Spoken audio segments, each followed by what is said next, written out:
Bismillah ar-Rahman ar-Rahim. Alhamdulillahi Rabbil Alamin. Wa salatu wa salamu ala khatam al-mursalin.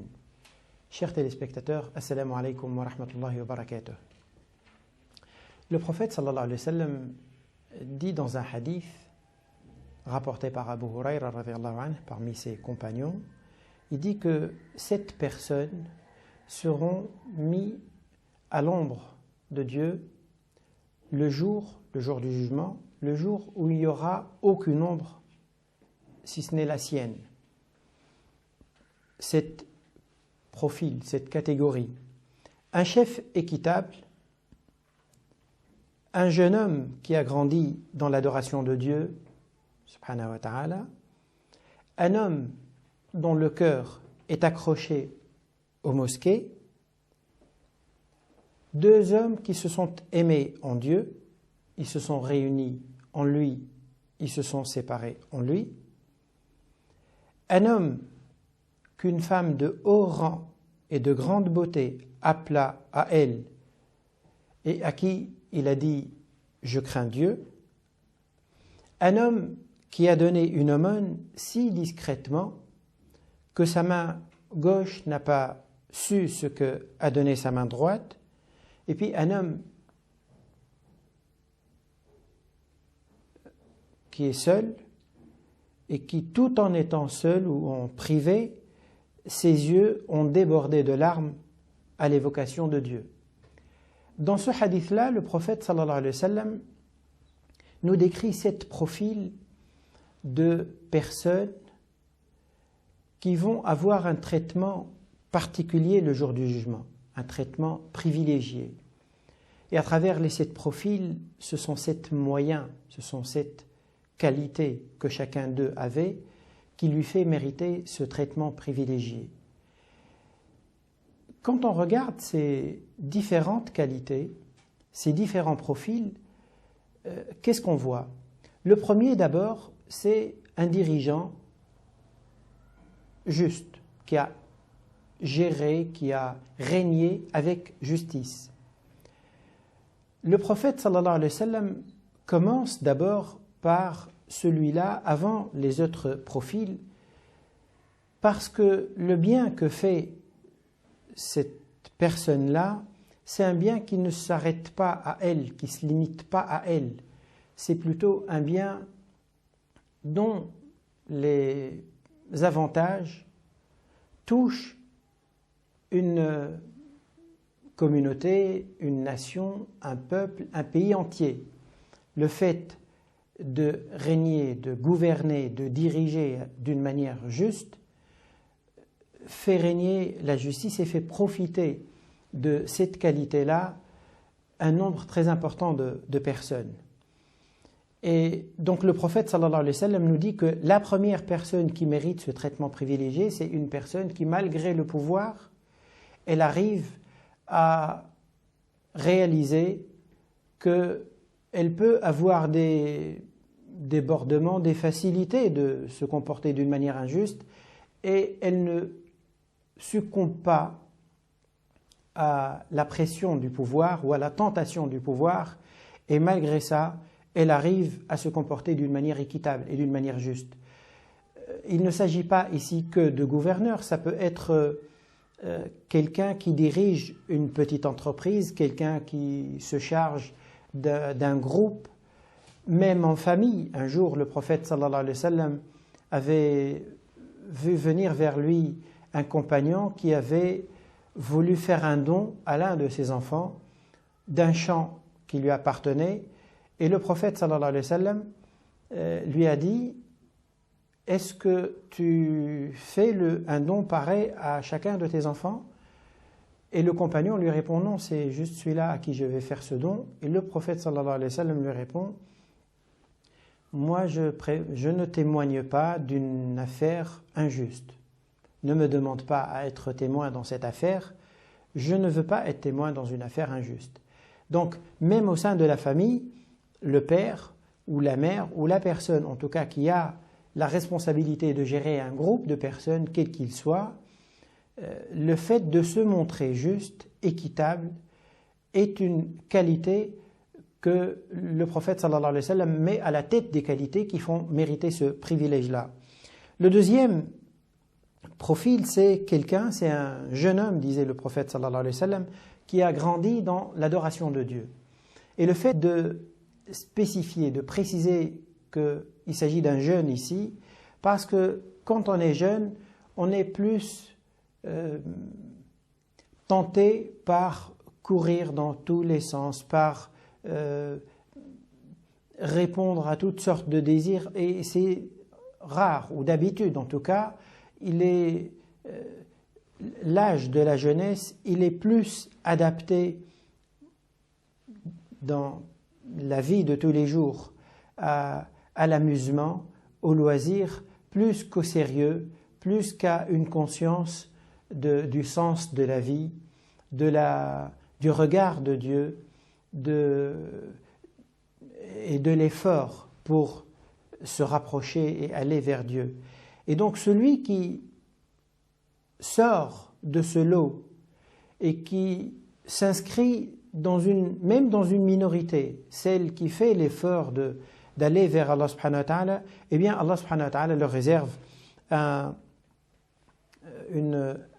traitement privilégié le jour du jugement. Il leur accorde cette faveur d'être dans une attente déjà du jugement qui est plus agréable en étant à l'ombre, alors que le prophète sallallahu alayhi wa sallam nous apprend que le jour du jugement, le soleil se rapproche tellement de la terre ou de l'endroit sur lequel les gens se tiendront pour être jugés, que les gens seront trempés dans leur sueur. Donc ces catégories, ces profils-là, eux seront dans des conditions d'attente beaucoup plus favorables et beaucoup plus agréables. Le troisième profil, la troisième qualité, ce sont deux personnes. Ici, hommes, le prophète sallallahu alayhi wa sallam disait, mais ça peut s'appliquer aussi à deux femmes. Deux personnes qui se sont aimées en Dieu. Deux hommes entre elles, deux hommes entre eux, deux femmes entre elles, bien sûr, qui s'aiment en Dieu. Il ne s'agit pas de couple ici. Qui se sont aimés tellement Dieu, qui se sont réunis en lui, qui se sont séparés en lui. C'est-à-dire que il n'y a pas une affaire en commun, il n'y a pas un intérêt commun qui les réunit, ni un intérêt matériel, ni une origine commune, ni une raison terrestre commune. La chose qui les rapproche l'un à l'autre, c'est qu'ils partagent le même objectif, ils partagent le même amour à Dieu, ils partagent la même envie de cheminer vers Dieu. Eh bien, le fait d'être tellement rapprochés l'un de l'autre, sur cette base-là, Allah subhanahu wa ta'ala leur donne donc ce privilège de les couvrir par son ombre. Le troisième profil,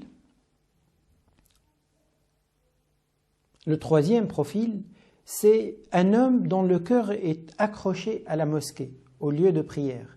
C'est-à-dire que c'est quelqu'un qui,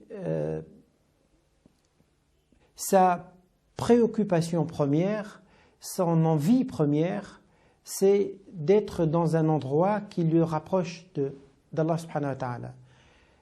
Chaque fois qu'il fait la prière à la mosquée, il attend le moment d'y revenir.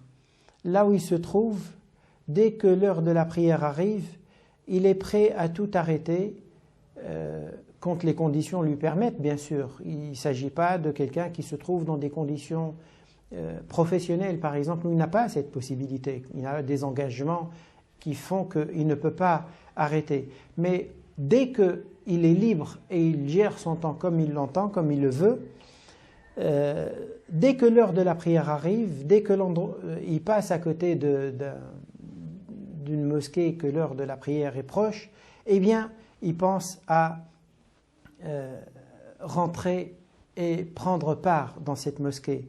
C'est comme si quelqu'un s'attache à autre chose, à un autre lieu, un lieu où il se sent bien, un lieu de loisir, un lieu de sport, un lieu...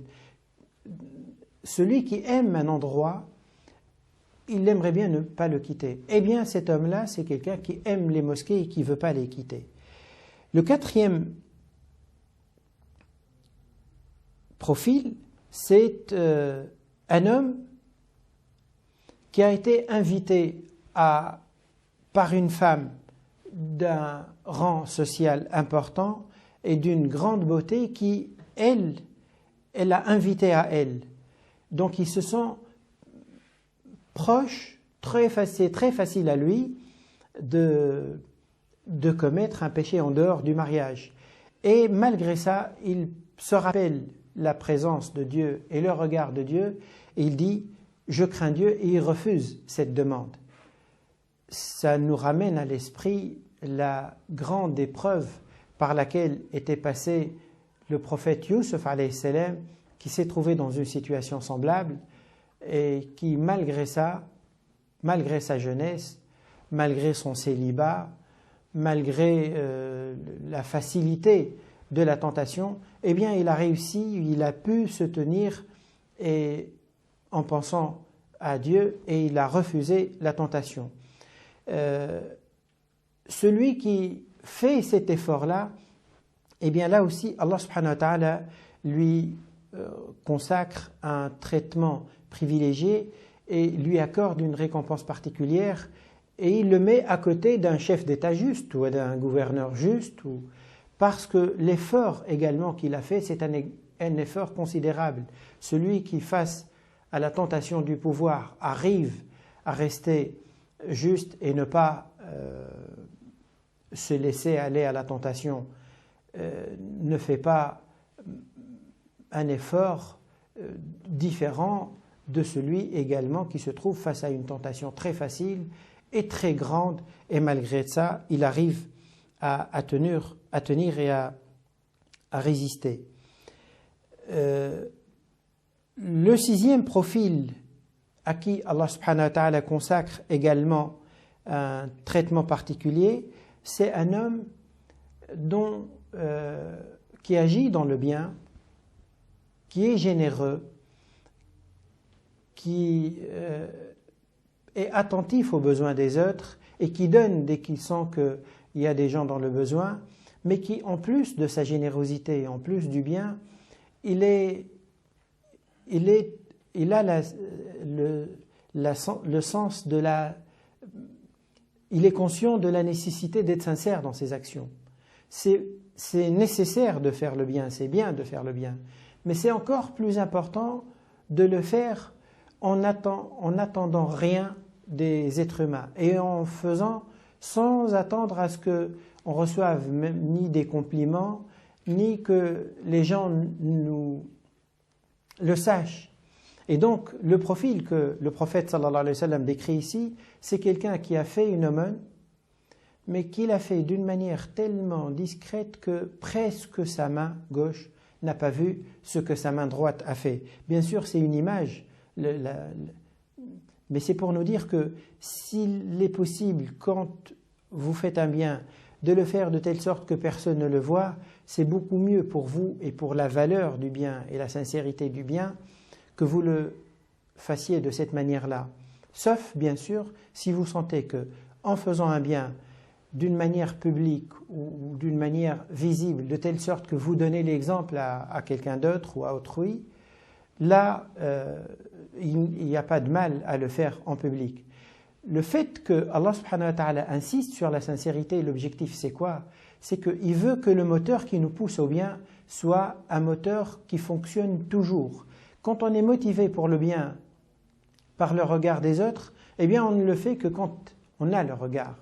Mais si on le fait indépendamment du regard, eh bien s'il y a des gens qui voient ou non, si on a un compliment ou non, peu importe qu'on soit en public ou en privé, notre motivation vers le bien, c'est la présence de Dieu. Et c'est la raison pour laquelle Allah subhanahu wa ta'ala veut qu'on fasse attention et on développe ce sens de la sincérité.